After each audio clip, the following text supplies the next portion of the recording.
देखिए, बांग्लादेश की सरकार जब बदली है इधर, तो स्वाभाविक है कि वहाँ के हिंदुओं पर बहुत प्रकार से अत्याचार हो रहा है और हिंदू के बच्चे लोग या हिंदू के अनवयस्क लोग भी एक तरह से मुखालफत पर उतर गए हैं। जगह जगह पर उन पर लाठियाँ बरसाई जा रही है।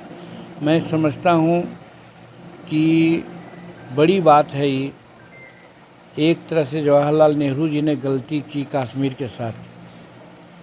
अगर कश्मीर को उस समय पूर्ण रूप में अंगीकृत कर लिया जाता हिंदुस्तान के साथ, तो आज कश्मीर का जो मसौदा जो बना हुआ है वो नहीं रहता। उसी प्रकार से स्वर्गीय इंदिरा गांधी ने भी गलती की।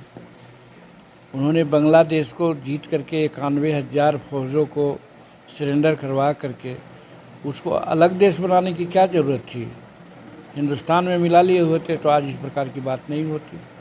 आज वहाँ के हिंदू जो लोग इतने मारे जा रहे हैं, यह बहुत तरह का प्रताड़ित हो रहा है और वही तत्व जो संसार में एक धर्म फैलाना चाहता है और उसी धर्म एजेंडा पर सब जगह काम कर रहा है, चाहे पाकिस्तान में काम कर रहा हो, बांग्लादेश में काम कर रहा हो या और अन्य देशों में, तो उसके चक्कर में फंसने की क्या ज़रूरत थी हमको।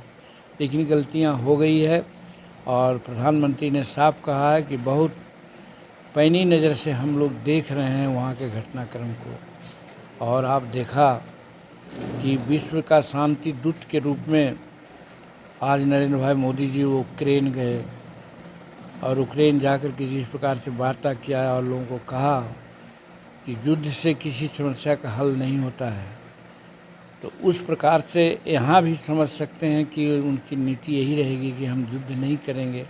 लेकिन ये ज़रूर समझना होगा कि वहाँ का जो अल्पसंख्यक है उस पर वहाँ की सरकार को ध्यान देना होगा।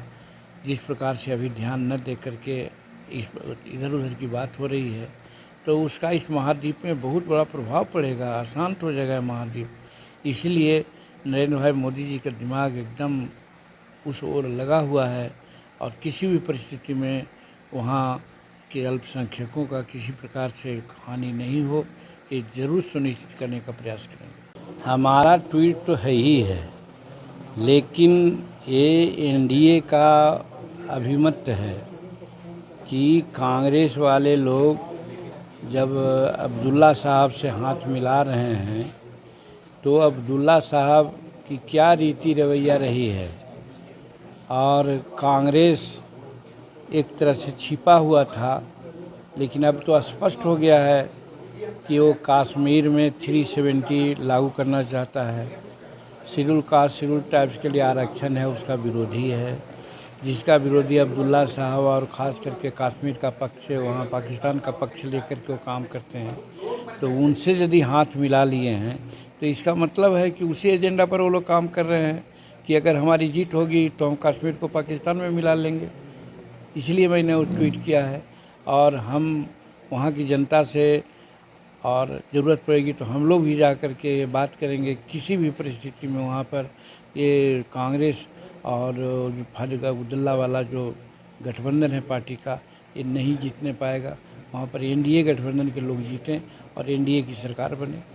अगर आप ये वीडियो YouTube पर देख रहे हैं तो हमारे चैनल को सब्सक्राइब करें और बेल आइकन को दबाना ना भूलें। अगर आप Facebook पर ये वीडियो देख रहे हैं तो हमारे पेज को लाइक करें।